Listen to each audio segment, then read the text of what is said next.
Les gens aiment parler d'amour, mais tout ce qu'ils veulent, c'est baiser. C'est ça le désir pathétique et répugnant des humains. Les humains ne sont qu'un tas d'obsédés. Ce sont tous les esclaves de leur désir sexuel. Pourtant, ce sont aussi nos désirs qui nous font vivre. On a parfois envie de manger de bons repas. On veut passer du temps avec la personne qu'on aime. On veut tout simplement être heureux. Ce sont des ambitions louables qu'on peut tous avoir. Des objectifs de vie, des espoirs à nourrir. Tout le monde devrait éviter d'assouvir ses désirs s'ils font du mal aux autres. On peut subir son destin ou le prendre en main. Ça ne dépend que de nous, en fait. Si on croit en quelque chose, on n'a pas besoin de le voir. Je suis d'accord avec toi. Dieu ne devrait empêcher quiconque d'accéder au bonheur. Au contraire, il devrait aider tout le monde à y parvenir. Il faut que tu te fasses à cette idée. Mon oncle agite son fouet au-dessus de son esclave pour oublier qu'il est lui-même esclave de ses richesses. Et il ne s'en rend même pas compte. Conscient ou pas, on est tous esclaves de quelque chose. Il y a d'autres manières de manipuler les humains. Lesquels? Comment vous avez fait? Tu veux vraiment le savoir? Oui, dites-moi s'il vous plaît. La réponse est simple. L'argent. Je pensais à ce que maman nous répète, que tous les humains ont le même but dans la vie, être heureux et s'épanouir. C'est vrai que ta mère a tendance à radoter. Il faut pas lui en vouloir. Non, ça me gêne pas. Mais je me disais, même si je suis heureux en ce moment, comment je fais pour que ça dure toujours?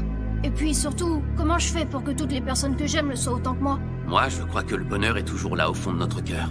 Pour le faire durer, il suffit de se persuader qu'il est à portée de main. C'est ça ta réponse? Le bonheur est à portée de main? Ah, eh ben désolé de te décevoir, je suis très sincère pourtant.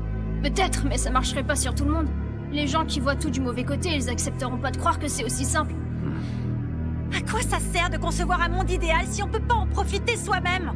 L'amour est ce qui donne toute sa valeur à l'argent. Sans amour, ni l'or, ni l'argent, ni même les plus belles femmes du monde n'ont de valeur. Comme tu le disais, Hiroka, les gens n'ont pas qu'une seule couleur. Leur caractère est composé de 1000 couleurs, et les événements de leur vie aussi. Jusqu'à leur mort, les hommes ajoutent des couleurs à leur palette sans que jamais une seule ne les définisse. Garde toutes tes couleurs, et fais de ta vie une belle peinture. Mirai, d'après toi, quelle est la pire chose que les hommes puissent faire? Je sais pas, je dirais tuer quelqu'un. T'as pas tort, c'est l'interdiction absolue et la loi est très stricte.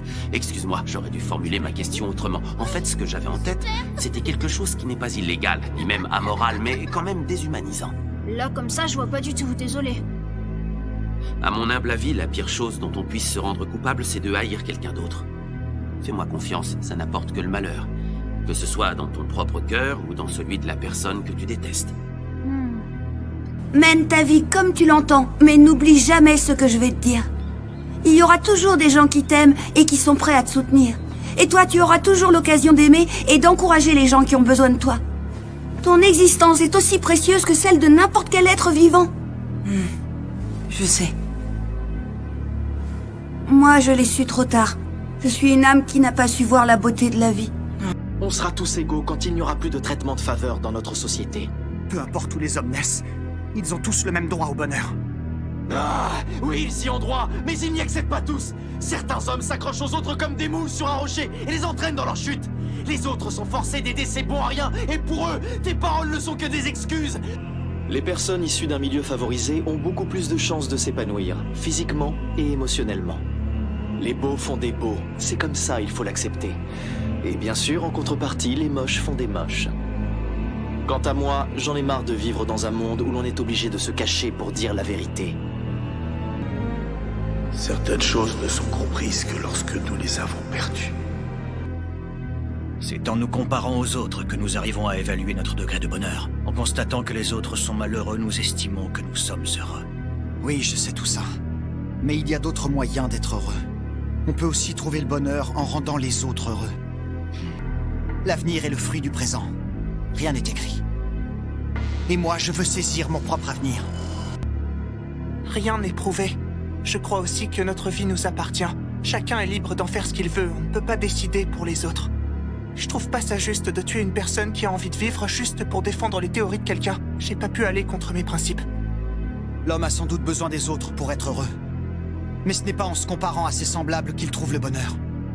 Nous ne devrions pas avoir peur des autres, ni nous laisser dominer par eux.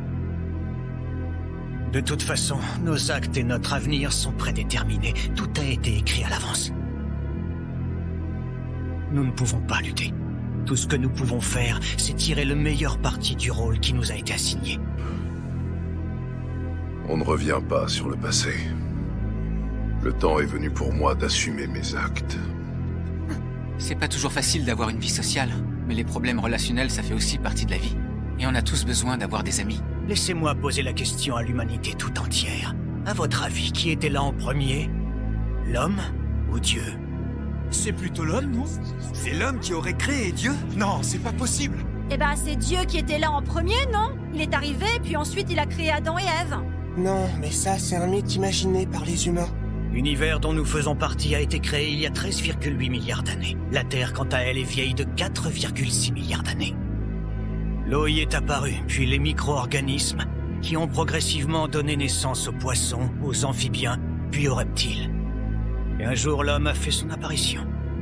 Il s'est mis à chasser les animaux, puis à cultiver la terre, priant le ciel de lui offrir de bonnes récoltes pour nourrir ses semblables. L'homme a donc inventé Dieu, afin d'avoir un être à qui adresser ses prières. Je ne fais que vous présenter des faits historiques qui sont sans doute plus clairs pour vous que ma nouvelle théorie.